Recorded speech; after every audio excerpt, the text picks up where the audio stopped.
you've put up 2 massive years at the Coliseum. Is it going to be sad to leave the place? Yeah, I mean, for sure. I think towards the end of last season, the conversation kind of became about the stadium itself and how it was sad to leave that stadium. But I think for us personally, guys who played there, I think the conversation should have been more about the people that it was affecting, right? The security guards we see every day, the guys on the field by the dugout that you talk to, have conversations, the fans, like you walk out that same tunnel every day, the fans who sit right there and ask about your family, ask about your kids, people that you form relationships like that. That was a sad part for us, was leaving those people who we've spent a lot of time with, who we talk to on a personal level. And I think that obviously the circumstances are what they are, and we're going to Sacramento, but I think leaving those people was the hardest part for a lot of us, because there are they're genuinely very, very good people in Oakland, and very, very loyal fans who supported us very well.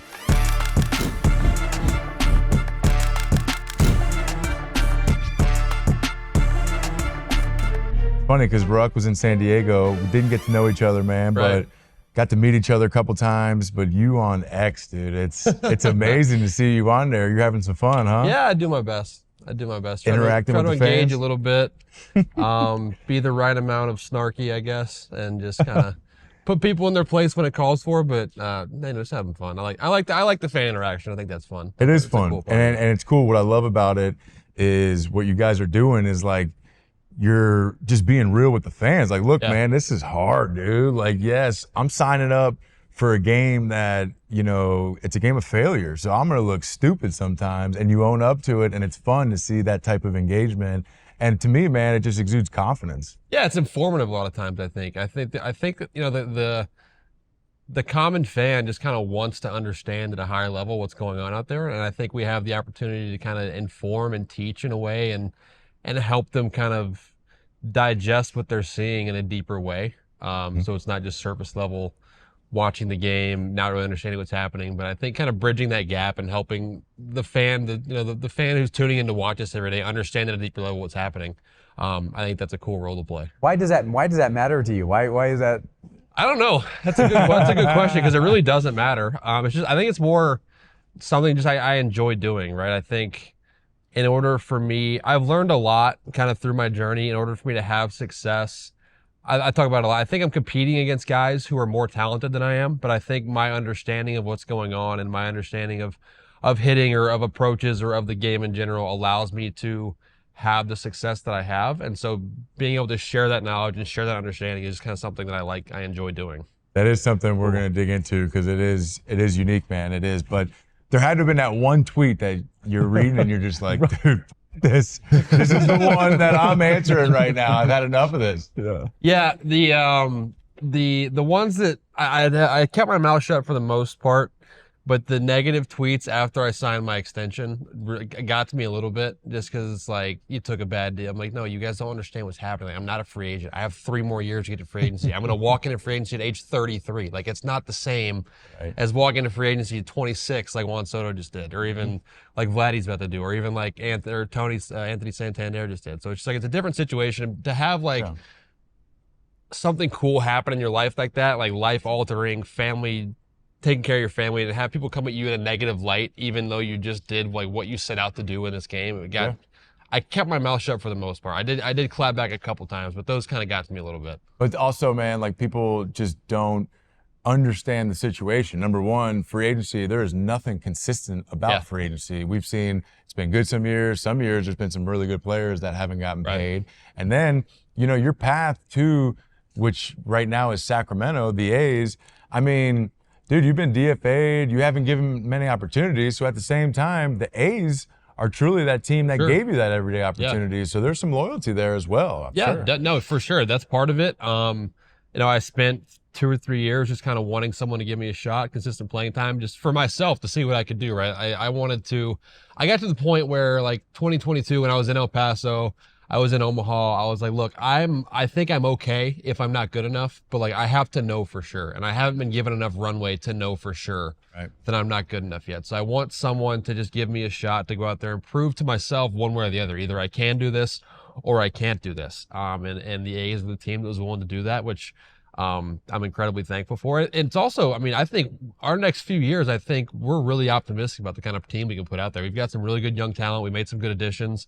We're trending in the right direction, and the opportunity to be a part of that moving forward was exciting as well. Was it just opportunity that allowed you, or did you find something else that clicked when you got to Oakland? And I think I'm always tweaking. I'm always making adjustments. I think it was opportunity. I think, and it's tough to say because, you know, you get the question a lot, like, do you think if 2 years earlier someone had given you that opportunity, could you have still run with it? And I don't know the answer, right? It's like, I can't be upset that I only got 7 at-bats in San Diego. I can't be upset that I got optioned at the end of the year in 22 when I was in Kansas City after having not been giving a lot of playing time there either, because, like, maybe there was something that clicked when I was in El Paso that allowed me to take advantage of the opportunity. Maybe there was something in those last 3 weeks when I was in Omaha, like there was a string of 6 at-bats where something clicked there, or an adjustment I made there allowed me to take advantage of the opportunity the following year. So it's like, I don't know. I think it's opportunity. I think that was the main thing, but I also think that every step I took along the way, every experience I had, every at-bat that I had kind of led me and got me to the point where I was ready to take advantage of the opportunity when I got it. And I don't know if that would have been the case earlier. Is that a roller coaster ride? Because, I mean, up until that point, you dominate college, you're SEC Player of the Year, you get drafted. Minnesota gives you a couple at bats, but you don't really, get that opportunity. So you go from on top of the world to college, getting drafted, getting DFA'd a couple times, not getting opportunity. Is that a mental roller coaster? Yeah, for sure. I think the doubt creeps in at times. Like in 21, I got the back half of 2021 was the one time that I got fairly consistent playing time. I got probably 200 at bat, a little less than 200 at bats in Minnesota, and played really well at times to the point where I was like, okay, like I'm confident I think I can do this, but played poorly enough at times where I wasn't quite sure. I didn't play well enough to cement myself on the roster for the following year. And that was evident. And then when you spend the next year just kind of bouncing up and down, not really able to find your footing, I mean, the doubt definitely creeps in, right? It's like, I spent enough time at AAA. Whenever I was in AAA, I put up big numbers. I played really well. It's just not being able. It's a big jump from AAA to the big leagues, right? Yeah. And not being able to put those same numbers up or even close or establish myself at all at the highest level definitely causes the doubt to creep in. The confidence wavers. It gets difficult to continue to believe that you are good enough when it's obvious that the people making the decisions don't necessarily believe that. I mean, how do you not have doubt when essentially, and I experienced this at the end of my career because I was not a focal point to a team, but like when you feel like your baseball career is life or death with one pitch, I mean, one at bat, there's literally one fastball and you foul it off and you're like, man, I might be going home after that because this guy's wipeout slider. Like when that becomes a reality for these players, how do you not have doubt? That is so true. And that was actually going to be my question is when you did have all those doubts during those rough times, looking back, how well do you feel you responded to those doubts?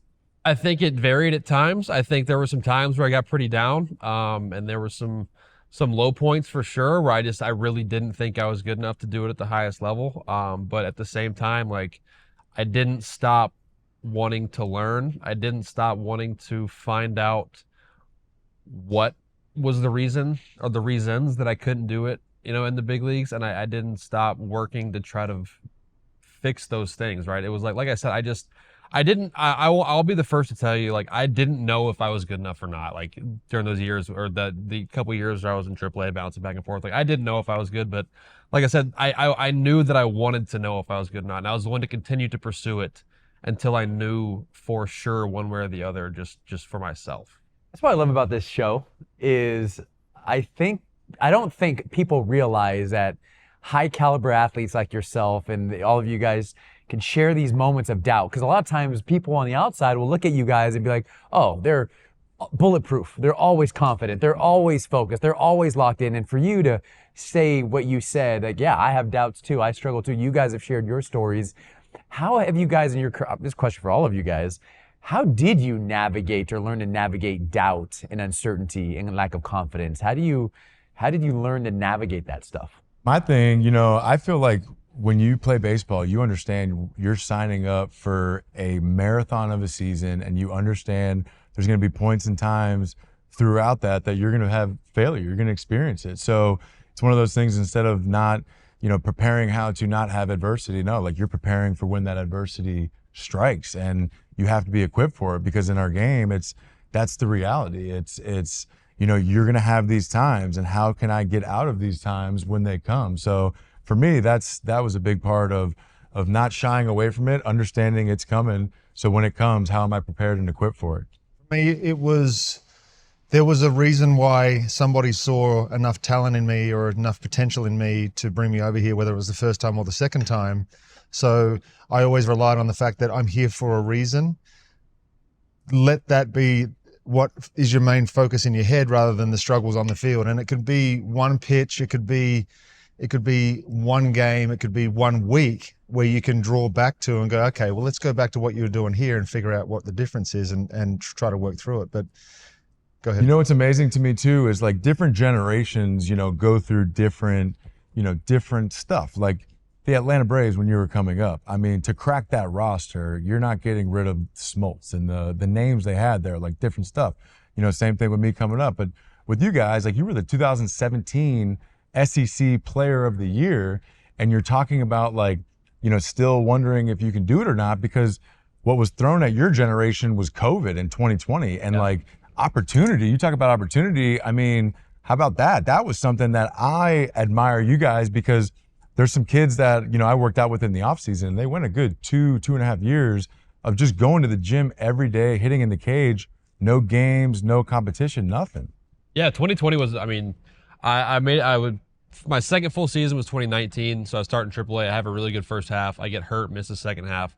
So 2020 kind of looks like the year that I'm going to be primed to like get an opportunity, get a chance to go do something, and then the COVID thing happens. We're shut down. Spend basically that whole year at the alt site until I eventually get called up, and then I get hurt pretty much immediately after I get called up. But COVID affected a lot of guys. Yeah. From a development standpoint, from a confidence standpoint, I mean, you know how important like the age factor is, and losing that year for a lot of guys when you're now 26 and 21 instead of 25, like that's a big year in terms of getting called up. Yeah. So back talk about the confidence thing. Like what you said is having things to kind of draw back on, I think is huge. So I do a lot of work with our sports performance coach, Ben Strack. And one of the things we worked through, especially early 2023, was just like coming up with a tangible list of like reasons that you have to believe in yourself. So whether it's successes you've had in the past, it's people who've believed in you, who matter, whose opinions you place value in. It's, the fact that you were a good high school player, then a good college player, then you're good in low A, high A, like you've been good at every level can be another one, just different things like that. And keeping like a tangible physical list of these things. So when the doubt starts to creep in, you start to kind of question yourself, you can go back and have something very, very real to draw confidence on from external factors, right? Because keeping confidence internally can be incredibly difficult when you're going through failure, right? But if you have things to lean on and you have things to go back and kind of reference, it makes it much easier to kind of keep that confidence at a higher level through external factors rather than just relying on it internally. That's so true. We call it keeping receipts. So we always say that the brain is always keeping the receipts, but it will remember the negative and what you don't do versus what you do more. It's just more visceral. It's just more emotional. It's more sticky to the brain. And so we'll have guys take the list down and write down, they keep the receipts, because once the game comes and all of a sudden your mind starts to doubt, you can pull out these receipts to your brain and say, actually, no, I've done this and this and this and this and this, and to build up that certainty that, hey, I can succeed with this opportunity. I love that. Especially as high-level athletes, like our expectations of ourselves are so high that when we do something really good, we just kind of compartmentalize it as like, okay, that's what I'm supposed to do. And then when we do something really, really bad, that's what sticks with us because that seems to be out of character, or that's what we're not supposed to do, or we're now going to be looked down upon in a way that doesn't happen when we succeed, because we're supposed to succeed. We're supposed to be good. So we hang on to those failures way more than we hang on to the successes. And those tend to be what you remember when you're going through those times of struggle. And so when you have that external reasons to believe, I think that helps a ton. I love that. Yeah, man, that's high level stuff. Awesome. Who are some of the people? You mentioned some of the, high A, minor league success. Who are some of the people that help you? Yeah, the people I have written on that list, my college coaches, who I remember two specific conversations with my coaches in college. Like, I had a pretty good year in 2016, and this is going way back, right? So I come back to school for my fourth year because I think like I'm pretty close to taking a big step forward. And in that fall, I have 2 different coaches in college just kind of look at me like, hey man, like I think you can win SEC Player of the Year this year. Like I think you're that good. And I'm like, I think you're insane, but like I'll take it. Like thank you for the compliment. That's very nice of you. So things like that. People who believed in me before I even believed in myself. I think of minor league hitting coaches I had. I think of Doug Minkiewicz, who I played for in high A. He was my manager as soon as I got drafted. He's great on X too, Doug's man. Great. Loves the game too, Yeah. trying always to give back to the game. Love that. I remember a conversation I had with him, and like right when I got to high A, and he was like, "Hey man, you remind me like so much of Mitch Garver at this point in his career." And Mitch at the time was one of Minnesota's guys, just winning Silver Slugger awards, things like that. So that meant a lot to me. And I remember those conversations of people instilling their trust into me. I remember when I got optioned in 2021. When I was told I wasn't making the team out of camp, Nelson Cruz comes up to me and he's like, "Hey man, like I know you just got optioned, but like I think you're gonna help our team this year. You're a good player." Like things like that, right? It's like these people who have had a lot of success in the game and have been around it, who put their confidence in you and who tell you that they believe in you, gives you reasons that you should believe in yourself because their opinions matter. That's so cool, man. I love that now because now you are that guy for Sacramento, for the A's. But Nelson Cruz, man, I love hearing that. I know you got to share a clubhouse with him in Tampa, right? Yeah. So just like when you hear about the superstars in the game and then you hear that they go that next level, I mean, that probably did give you so much confidence. But for a guy like that, to make sure he goes out of his way to reach out and be like, "Hey man, I'm going to make sure I let Rook know like he's going to help us win and he's some kind of player." I always love hearing stuff like that. I really do, man. Yeah, it means that when you think of like, I think back through like the best teammates that I've had, or people ask that question all the time. It's guys who go out of their way to do things like that stand out. Yeah. And make sure that like they recognize their place in the game, they recognize their successes that they've had, and they use that position to just like help kind of pull younger guys along with them. I think those are the kind of guys and those are the kind of conversations that stand out.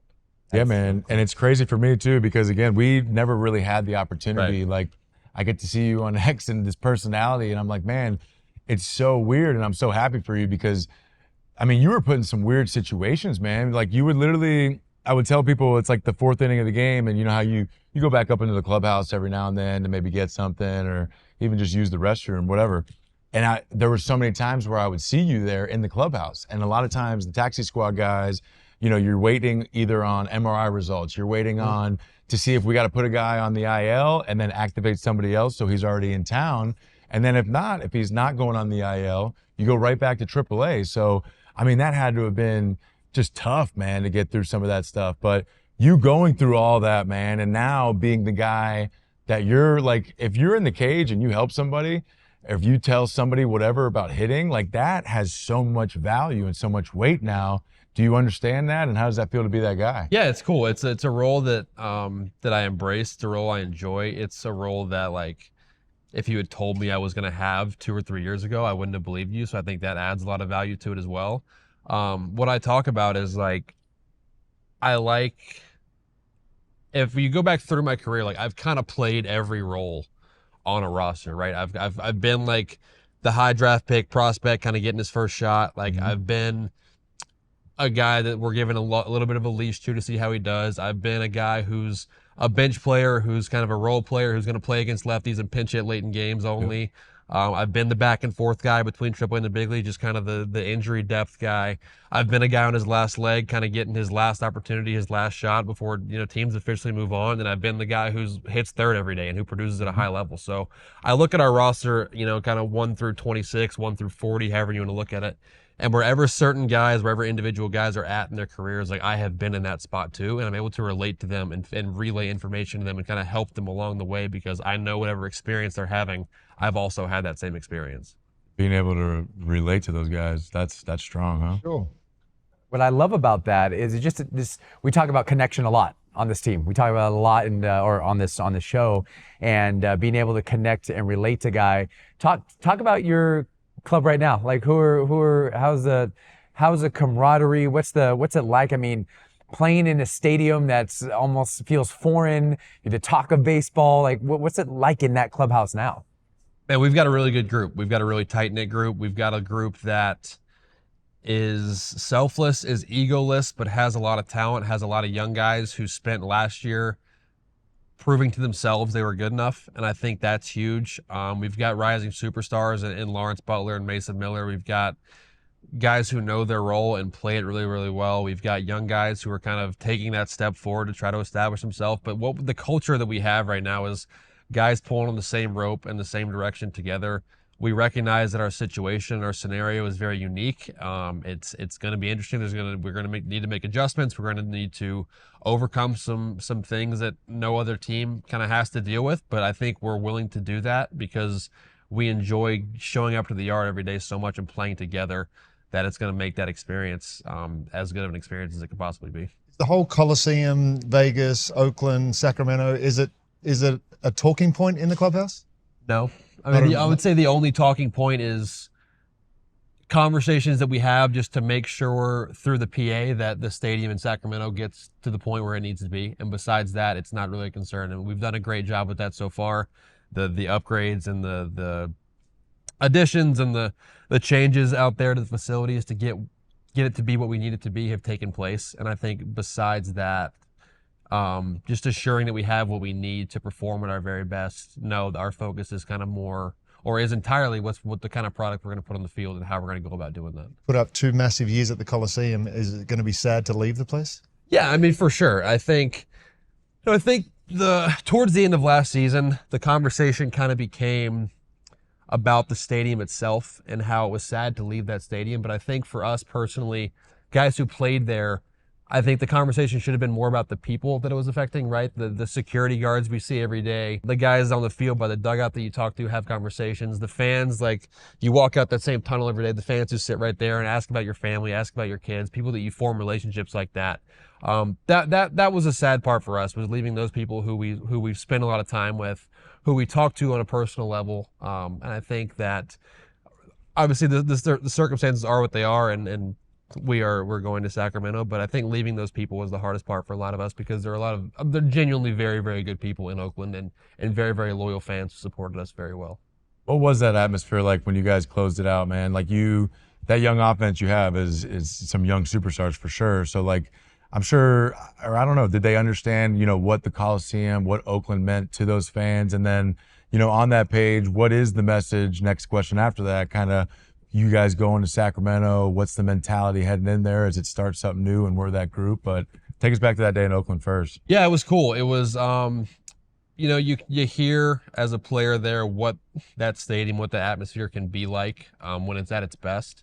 So it was cool to get to experience that, for everyone on our team to get to experience that. It was, I kind of said it all year, but the passion that fan base and those people have for their team and for their city is very, very evident, and they like showing it. And seeing that in full force that last weekend, especially that last day, was very cool. But moving forward, our whole goal is not to replace a fan base. It's just to add on to an already great existing fan base. We kind of see a change and a shift in direction of our organization from where it's been the last few years, and we're excited about that in terms of the spending that took place this offseason, in terms of the quality of product we're going to put on the field next year. We played really, really well the second half last year, played over 500, won a lot of games against a lot of very good playoff teams. We think we're in a good spot to kind of go forward, moving into this new time for our organization in a very positive light in terms of on-field performance. I love it because, as a team, as a professional team especially, you want to limit distractions as much as possible. And you're the leader of this team now, especially on that offensive side. So I feel like that's the question with these guys a lot is going to be, what is this Sacramento? Is this boom, boom, boom? And you just keep saying, yeah, man, look, it's an opportunity. We're a Major League Baseball team. We're going to make sure we're ready to go no matter where we're playing. So I love that message that you're sending, especially to those young guys. Yeah, I mean, we're like exactly what you just said. Like, we're professionals. We go about our business. Doesn't matter where we are, where we're playing. Our focus is being as good as we can possibly be as individuals, which in turn allows us to be as good as we can possibly be as a team. And that's where our head's at right now. I'm going to call myself out for being old, but I got the chance to play with Mark Kotsay. How is he as a manager? He's awesome. He does a great job. I mean, you talk about a guy who's led us through the distractions the last few years in a way that has been beneficial, has helped teach us and helped develop us as players and as people. as well. He does a great job. We just gave him an extension, obviously, which we're all super fired up about. He's the guy that we all want leading us into this new era, and we think he's doing a great job, and he's going to continue to do a great job moving forward. Bro, let me ask you this though, man. So the success on the field, I mean, not only was it success, it was, at an extremely high level, dude. So what did you said earlier, you mentioned, you felt like you can teach yourself a lot about hitting, and you are very aware. It's almost like a technique over strength, but yours, I know, is on the mental side a lot. Like, so much and how to break down pitchers or swings. So what was there a big change that really just, make you took off? So for 2023, I think, like I talked about, I think just the opportunity is kind of what I needed. And the difference for me between 2023 and 2024 as an individual, as a hitter, was 2023.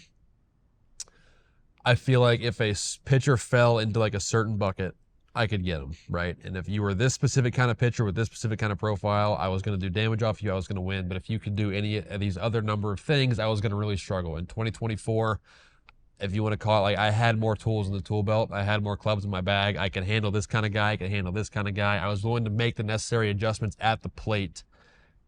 I didn't get so caught up in what my swing looked like, but I knew that the certain checkpoints I had in my swing, if they were all in place, I could do whatever I needed to do in the box and just specifically try to beat that guy. So if it's a lefty sinker guy who's just going to try to live away from me, I'm comfortable getting closer to the plate. I'm comfortable getting more down on my legs to try to get beneath him.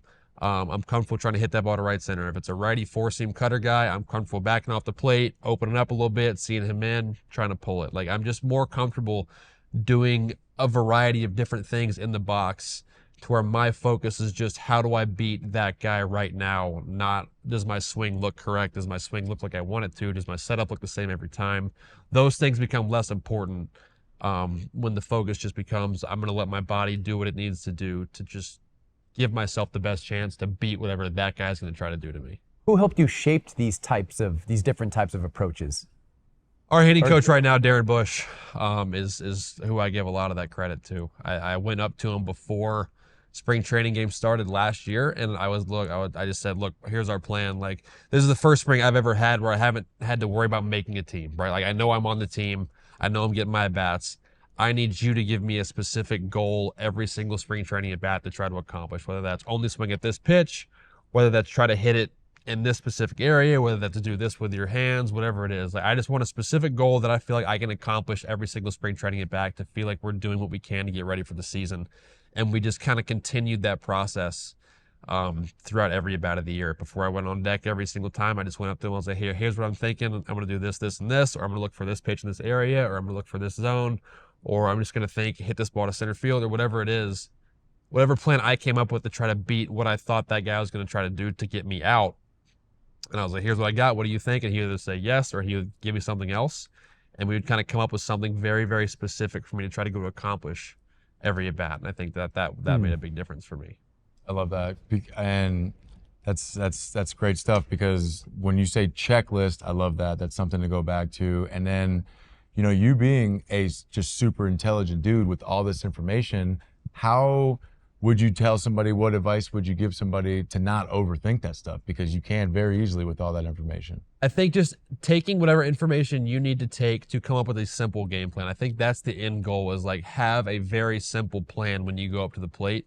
And if you need all of the information to come up with that plan, or you need just a little bit of information to come up with that plan, just get what you need, so that when you go up there, you have something you're fully convicted in and you're fully buying into approach-wise to give yourself a chance. Because if you go up there and there's a bat, you go up there and you're not quite sure what he's going to do, you're not quite sure what you want to try to do, you don't know that to look in, away, You're just kind of in between, kind of guessing. Those are the at-bats you struggle, right? If you go up there and you're fully convicted in your plan, and you think what you're doing is correct, then you're going to give yourself a much better chance to have success. So to answer that question, I think it's just like, whatever you need to look at, whatever information you want, however much video you need, whatever scouting report you need to come up with something that you go up to the plate and you believe in, is kind of how much you need to take in. I love it. And then you can tell, because, the first year in Oakland, power through the roof. And then, like you say, the next year you see the different clubs than the average, 300 hitter with more power. And it's the checklist, to me, though, that's where that's where the overload, like the overload doesn't happen, because then we just go right back to that checklist, and that's how it goes. I love how he's able to balance all that. What is could you share your checklist? Yeah, I mean, it's like, am I on time? As my initial move correct in terms of like, I don't want to lose ground towards the catcher, right? So if I'm starting on time, I'm not losing ground towards the catcher. And if my hands are up and ready to go and my front heel hits the ground, like if those three things are happening, I can do whatever else I need to do to try to beat that guy. I can start my hands wherever I want them. I can open up, I can close, I can stand taller, I can get lower. Whatever I need to do to feel like I have the best chance to beat that pitcher, if those three things are happening, then I'm good. Those are the pillars.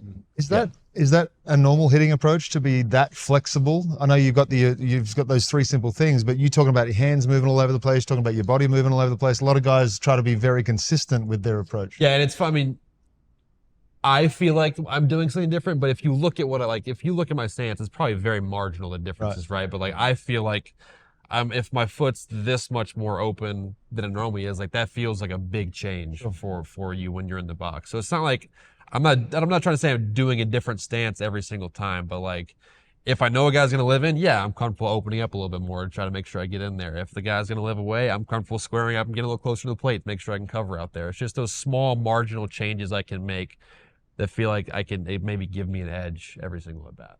And I love too, to validate that, like, you're not worried about what the swing looks like. I think a lot of players, hitters can, if you look at something and it's like, this doesn't look right, it's like, did it work? If it worked, then who cares what it looked like, right? Our ultimate goal is to, I mean, whether they go get a hit it hard, whatever you want to say, like if you accomplish that thing in the game, who cares what it looked like? Yeah, literally. I mean, Rook, let me ask you too, man, because you, with the success now, you've had an opportunity to do a lot of cool things with baseball. You and I were at a World Series game. You got to bring your dad, and was your brother there with you?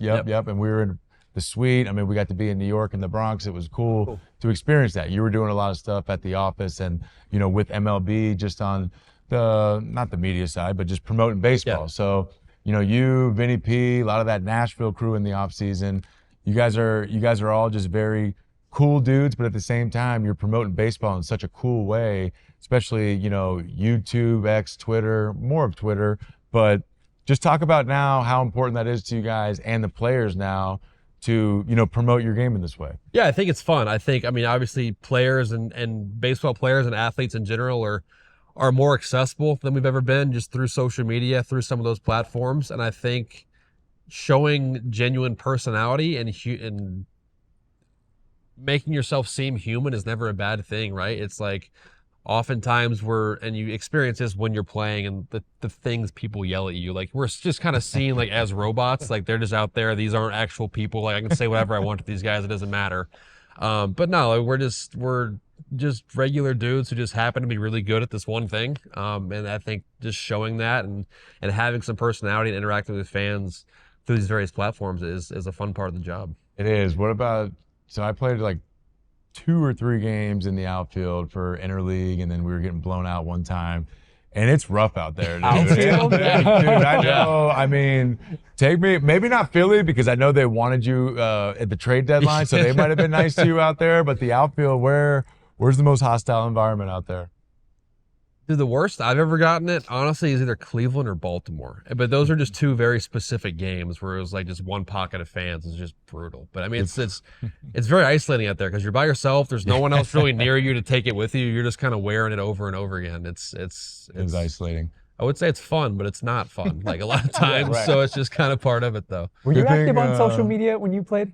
No, you were. No. How is it for you being? Because you're more active now. How is it? Is it like interacting with the fans? What have you learned about that? Yes, interacting. Interacting. It is interacting. It's great, but that's what I love about what you're doing, is because it was kind of frowned upon for us to be doing that stuff. It was stay off it, you're gonna get in trouble. It really was. So you want to there's so many things I feel like as an active player, like during our time, where you want to say something, you want to get stuff off your chest, and then the way you guys are doing it, it's such a cool way. It's just like normal guys having this conversation. So it was frowned upon for us, and that's why I do love the way that this, the current superstar player, how they're interacting. But both of you, what's cool about both of you and how you two operate, you're educating from your perspective as players who've been there, done that, who understand the game and understand contracts, understand hitting. Hey, here.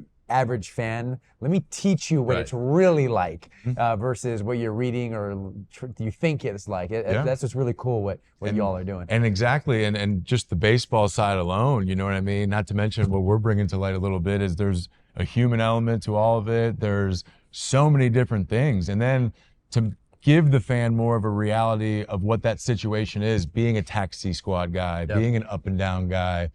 Rook, you could have got 10 more million. Well, it's like, okay, I've taken 50 flights in the last year. You know what I mean? I've stayed in 5 different apartments. So maybe some stability in my life is cool. Right. Maybe, this offense we're building here, this team we're building here, I'm all about it with my manager. So it's just so many different, you're giving it in the player's perspective. And I think we're opening so many different eyes, and it's very cool, man. Yeah, I think we have a ton of guys that do a great job with it. I think just sharing different perspectives has a ton of value. Like you're talking about educating people and just giving the viewpoint of like, okay, maybe here's what looks like is happening in the game, but let me show you, like, let me tell you exactly why this guy swung at this pitch. Like I'll tell you literally pitch by pitch, we'll break down his bat, and I'll tell you it's because he just dotted 2 4 seams away, and he chased the slider off of that because it looked like the exact same pitch. Or things, just different things like that. That's just one example of like just kind of giving in-depth knowledge of what's really going on. I think is a lot of fun. Yeah. And you can help young players. I mean, give knowledge to fans, educate fans. There's just so many cool angles to really attack it. But let me ask you this, because I obviously know about the professional game. I signed out of high school. You mentioned you're close with your college coach still. How different is that world with NIL, transfer portal? Where's baseball at now with college? Dude, it's crazy. I was given a scholarship to Mississippi State as kind of just like a development project, right? Like I was athletic. I played 3 sports in high school. I was big. I was, a decent athlete. So they thought, let's take this kid. Maybe he develops and becomes good. If I'm being recruited right now with the transfer portal stuff, I don't end up at Mississippi State. No chance, right? Really? Because instead of like SEC schools going out to get these development projects, they just go get like the mid-major's best player. And like, there's no reason, I don't need an 18-year-old who might be good in 3 years. I can go get a 21-year-old who I already know is good right now. So it's just like the recruiting world and the way that high school kids are being expected to develop at the college level is so different than when I played. It's crazy. What about the NIL stuff? I know football, the numbers are crazy. Like to basically build a team, it's like, $8-9 million if you want to be elite. Baseball, I know is not that kind of number, but they making any kind of money with the NIL? I think so. I think the good players, now that the transfer portal in baseball has kind of caught up to football the last few years, where it just kind of seems like guys are going different places every single year. But it's not football money, obviously, because the sport doesn't bring in the revenue that college football does. But from what I understand, there's still some guys making some money to play college baseball. Yeah. What's like a top program? How much are they spending on a roster? I really don't know. I think like the best players, I could be completely wrong. I think it's like $100,000, maybe 150 to like the top tier players, but I don't know that that could be wrong again. Don't quote me there at all. That's got to be frustrating for coaches. Mississippi State, the place that wears the overalls? I mean, some people probably do. There's strong alumni there, right? Yeah, at Mississippi State. Oh Yes. yeah, we got. I'm trying to think of guys around the league right now. Me, Nate Lowe, Woodruff, Frazier, Renfro, Chris Stratton. Yeah. Mitch Moreland. Mitch. Is your coach the coach that would write everyone in the SEC a handwritten letter? No, that's Coach Polk, who was the coach. He probably finished up mid to late 2000s. He's back around the program now, but he's not the head coach anymore. But yeah, he if you played for him in college or in Cape Cod or against him, he will write you I think it's 2 letters every year, maybe 3: birthday, Christmas, and your wedding anniversary. Wow. Every guy that ever played for him or against him in the SEC. Holy shit. On a typewriter. All on typewriter. I couldn't imagine how many guys are on that list by now.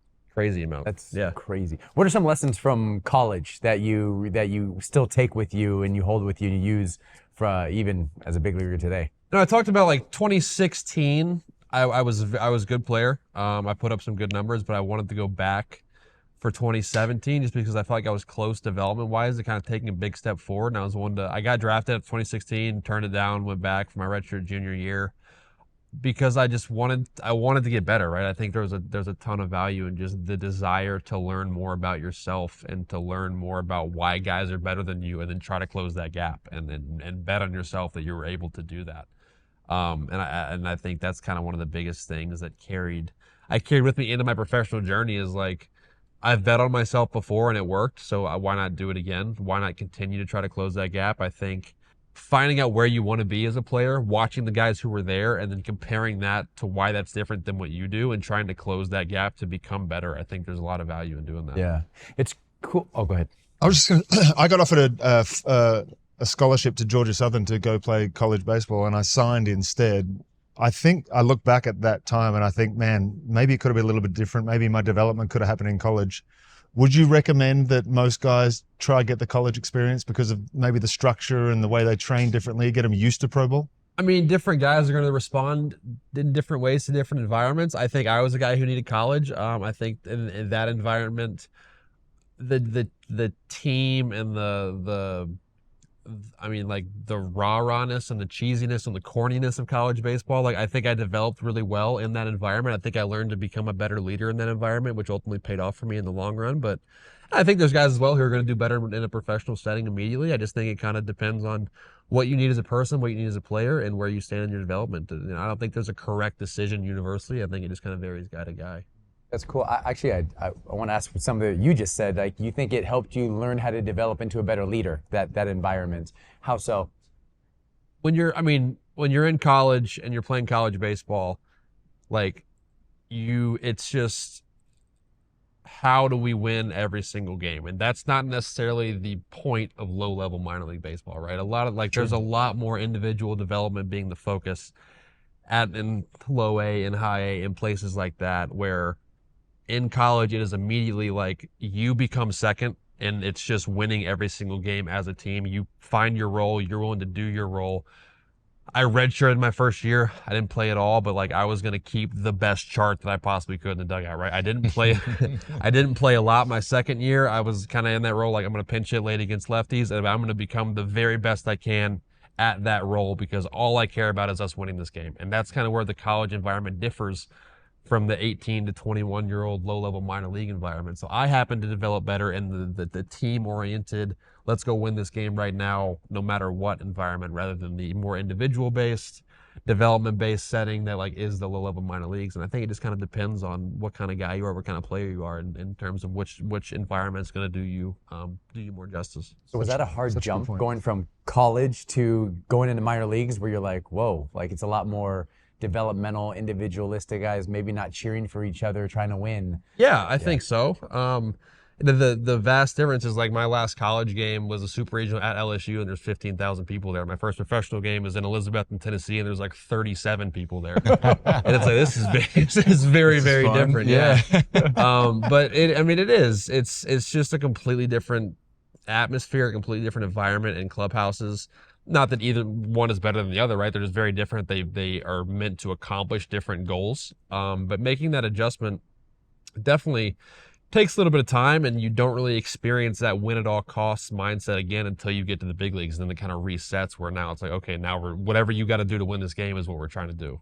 Yep. And that's why that's so true. And that's definitely a reality, because the teammates in the minor leagues, you're fighting for one position in the big leagues, which is life-changing money. Right. And it will take care of your whole family. But did you guys in the Royals because you guys played a lot together moving up, and you seemed to win most places that you went. Was it about winning for you guys in the minor leagues? When I first got to the minor leagues, it was literally about trying to beat that guy so that you can maybe get a chance to get called up. It was, man. And there was enough prospects within our organization, and we knew our group was going to be the group, and the Royals didn't spend money in free agency, so like we all kind of trusted Dayton as well. Our general manager was awesome, and that was always his message, so that did help us a lot, man. And I think we were able to take that on together. It was less pressure because we felt like we tried winning, and we wanted to win as a group, and if we did win as a group, that's when they would call us up to the big leagues. It kind of went level by level, which was pretty cool. But like now, I think it's harder. I fear for a lot of these players, because in college, we just talked about that NIL stuff. It's like, man, it's kind of individual. Pro ball, same thing. It's been like that a while, individual. And then you get to the big leagues. So for guys like yourself, you almost have to mold these guys into being like not good teammates, but have that winning mentality, because I don't blame them. It's been nothing but individual up until that point, right? Yeah, for sure. I think what's unique about the big leagues is you get there and you don't have a choice, right? It's either you mold into that and you learn to do your role no matter what that role is, or you don't last very long.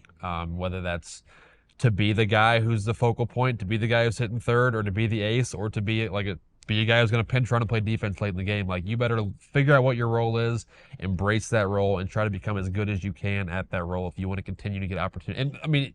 And that's not to say you can't change that role, right? Like, you can be a bench guy who then plays really well and insert yourself into that lineup every day. But in order to do that, you have to try to become as good as you possibly can at the role you're given in order to continue to advance and get more opportunities.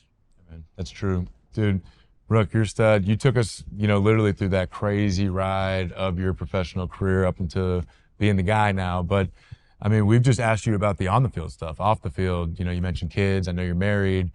How strong of a support system is that?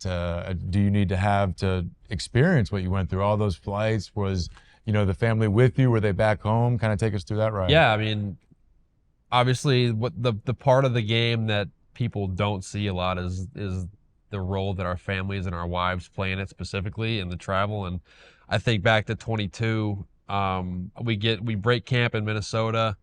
We get up to Minneapolis, like opening day is the following day. We're moved into our apartment. Allie is moved in, got all our stuff. And I get the call the day before opening day, hey, we just traded you to San Diego. So then she's got to repack up the apartment, drive all the way back to Tennessee, drive back to Memphis. I go to El Paso. She's got to repack everything up, drive across Texas, get to El Paso, where she's there for like 3 weeks. And then during those 3 weeks, like, I do the thing where I go up for like 2 days and we're like, okay, well, maybe this is when I'm going to stay. And then I come back down. So then I go back up and I'm like, okay, well, maybe this is the opportunity I'm going to get. So she goes back home and then I come back down. So I just bounce back and forth so many times that she's like, all right, I'm not doing this. She moves back to Tennessee, where our stuff is, just so she can have a little bit more home base, be more stable. We kind of grind out that year and then get DFA'd, claimed by the A's. And it's at that point where I'm getting I'm getting interest from Korea, getting interest from Japan, like, hey, you want to come over and try to make some money? And I'm thinking, yeah, I think so. We kind of have the discussion and we're like, all right, we'll give it one more year, right? We'll give it one more year. Let's see how it goes. And so 2023. Kids at this point or no kids? Yes, we got one. So yes. Crazy. That makes the decision that much harder. Right. But keep going. Man. So 2023, she lives back at home in Tennessee for the most part, with Blair, our oldest, just because, like, I wasn't guaranteed to make that team out of camp. We didn't really know where I was going to be. Even when I made the team, we didn't know how long I was going to last, if I was going to get optioned at some point. So we kind of spend that year separate too. She's going back and forth. And then we finally get to the point in 2024 where I'm pretty stable and then move out full time. But yeah, that support system's so important in terms of, I would come home a lot and be really negative, right? Because, like, things are not going my way. I'm stuck in El Paso and I don't really want to be. I'm playing well, but I'm not getting the opportunity. You get down, and having the constant positivity and optimism from your spouse is incredibly important, just to help get you through those times. But I think I get the question a lot, right? Like, what's one misconception or that the common fan doesn't really understand about baseball life or about the big leagues, whatever. And I think people kind of understand us pretty well. I don't think people really understand what our wives and our families deal with, in terms of logistics, in terms of moving, in terms of figuring out where you're going to live and things like that. They take such a big role and play so much a big part of our daily lives that people just don't really realize. If anybody gives you any more about signing that contract, you just point to those last few years and say, Exactly, yeah. To the point where, like you said, you can't schedule a flight to come visit, because that flight, you might be on that flight and you're getting sent somewhere else. 2022, we did that, like, it was 2 or 3 times where she was coming out and bringing Blair to El Paso for the week, and, like, the second last game of the series, I get called up, they flew, a specific one was they flew to Houston. We were in Sugar Land, and they were going to spend that week in Sugar Land in Houston with me because it was, pretty close to home. And it was that Sunday or Monday, but when Pro and whoever's playing, I think, and House on Cam had the collision in left field, right? In Chicago. And so Jerks has come out of the game. I fly to meet you guys. Oh no, that was in San Diego. I'm sorry. I fly out, meet you guys in San Diego. I'm there for like 2 days. He doesn't end up going on the IL, or maybe he did. No, I don't think he did. So I come and I'm just like, so then Allie goes back home, then I just go back to Sugar Land, but she's already left because like we thought I was gonna. So it's just like it's things like that, just going back and forth, and not being able to have any kind of stability. It's things like that that people don't really realize kind of what the families it's so are going right, through. man. Because and again, I commend your wife because I've now recently learned like traveling with kids and just kids in general how hard that is. So that I couldn't even imagine the bounce around, with children. These players go through a lot. You do. It's amazing. I think we even talked about this. People don't even realize, even when you get traded, it's one thing for a player to get used to the new clubhouse. People don't talk about the wife getting used to the new team, the new wives, the girlfriends, and all that. That's a whole nother story that people don't realize how difficult that is for the family. Yeah, it's a major dynamic, right? Your wife's going to every game too, and so the people that she hangs out with and that she sits with matter, and that's another reason that this extension was so exciting for us is like the group of wives that we have on our team right now is awesome. I mean, they help take care of our kids. They love my daughter loves them. Allie loves hanging out with them, so that makes a big difference in our lives as well. That's awesome. And it helps, we both know when, that family section and those wives, it's hard for the girls to make new friends every year. So, when that family section, they're welcoming of the new wives, all the new guys that come, their wives, their girlfriends, that helps so much. And when you have a young crew around the same age and they're all developing, they're all having kids at the same time, that becomes, you talk about family, that makes that family bond even stronger. Yeah, absolutely. Absolutely. We've got several kids, or we got a few, not a ton because our team is young, but a few that are around Blair's age that she hangs out with, and the whole off season she's just asking about where TJ McFarland's son is, because her and TJ's son's name was Hudson, and she's just asking when I'm going to see Hudson again, when do we get to play again, stuff like that. So having that environment, that family dynamic inside the clubhouse and as well with families is super cool. That's cool, and she's gonna have a big part of doing that, because that's part of being the guy over there, especially with the contract. It's like, man, we're going to set up stuff to where our families, we can do some fun things together, because that just does nothing but bring the group together. Yeah, that's a huge part of the camaraderie and the chemistry, and I think that's she's now in charge of planning the baby showers and things like that. So that's a different role that she's going to have to play, but she's excited about that too. Captain of the family room. Captain of the wives. Yeah, that's right.